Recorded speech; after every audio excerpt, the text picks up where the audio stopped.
আসসালামু আলাইকুম ওয়া রাহমাতুল্লাহি ওয়া বারাকাতুহু। شكرا لك ربي حمدا لك ربي أحييت روحي وأنت قلبي রাসূল সাল্লাল্লাহু আলাইহি সাল্লাম বলেন, একটা খেজুরের দানা হলেও তোমরা দান করে আর জাহান্নাম থেকে বাঁচো। যদি একটা খেজুরের দানা দান করে জাহান্নাম থেকে বাঁচা যায়, তাহলে তো আমাদের কত সুযোগ আছে জাহান্নাম থেকে বাঁচার। روحي وأنت قلبي وهبتني لسانا وقلبا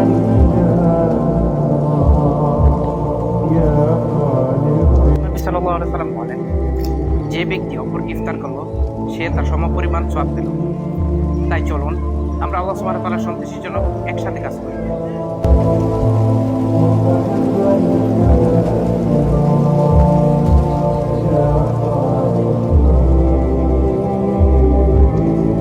নিঃস্বার্থ সংগঠন সল্লাবাদ বেলাবাদ নরসিংদী অসহায় মানুষের অধিকার প্রতিষ্ঠা করাই আমাদের মূল লক্ষ্য। আল্লাহ তাআলা কোরআনে কারিমের মধ্যে বলে যে তোমরা তোমাদের পছন্দের জিনিস থেকে তোমরা দান করো। যতক্ষণ পর্যন্ত তোমরা তোমাদের পছন্দের জিনিস দান না করবে ততক্ষণ পর্যন্ত তোমরা মুমিন হতে পারবা না। মানবতার কল্যাণে সুন্দর সমাজ গঠন ও ঐক্য শান্তির লক্ষ্যে আমাদের পথ চলা। আলহামদুলিল্লাহ, এবছর আমরা 200+ ফ্যামিলির মানুষের জন্য ইফতার সামগ্রী বিতরণ এর কার্যক্রম হাতে নিয়েছি। ইনশাল্লাহ আমরা কার্যক্রম করতেছি। তো আমাদের জন্য দোয়া করবেন এবং আল্লাহ সুবহানাহু ওয়া তাআলা যেন আমাদেরকে উত্তম যাদায় খায় দান করে, যারা দেশ থেকে কিংবা প্রবাস থেকে যারা টাকা পয়সা দিয়ে, অর্থ দিয়ে, শ্রম দিয়ে কিংবা বুদ্ধি ছোলা পরামর্শ দিয়ে যারা আমাদেরকে সহায়তা করেছে, আল্লাহ সুবহানাহু ওয়া তাআলা সকল কান রাসূলুল্লাহ সাল্লাল্লাহু আলাইহি ওয়াসাল্লাম আজওয়াদুন নাস, এমনিতেই আল্লাহর নবী সবচেয়ে বেশি দানশীল, এমনিতেই তিনি সবচেয়ে বেশি দানশীল। ওয়া কানা আজওয়াদ মা ইয়াকুনু ফি রমাজান, আর রমজানে সবচেয়ে বেশি দান করতেন। পূর্ব দিকের বাতাসের চাইতে বেশি দান। দান করলে উপকার কি? দান করলে দুটো উপকার। দান করলে 1 নম্বর উপকার হচ্ছে তাজকিয়াতুন নাফস হয়, মানুষের অন্তর বিশুদ্ধ হয়। কিভাবে বিশুদ্ধ হয়? আরেক মানুষের প্রতি সহমর্মী দান করবে কোথায়? দান তো আর আল্লাহর কাছে যায় না। দানের টাকা কি আল্লাহর কাছে যায়? আল্লাহর কাছে যায়।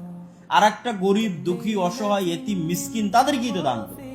তো যখন অসহায়, আত্মীয় স্বজন, গরিব, দুঃখী, এতিম, মিসকিনের প্রতি দান করবে এবং তার অন্তরের বিরুদ্ধে গিয়ে পকেট থেকে টাকা বের করে তাদের দিবে, তখন যে তার অন্তরের দুঃখী এবং সহমর্মী হওয়ার যে ফিলিংস, এটা তার অন্তরকে হিংসা মুক্ত করবে, অহংকার মুক্ত করবে।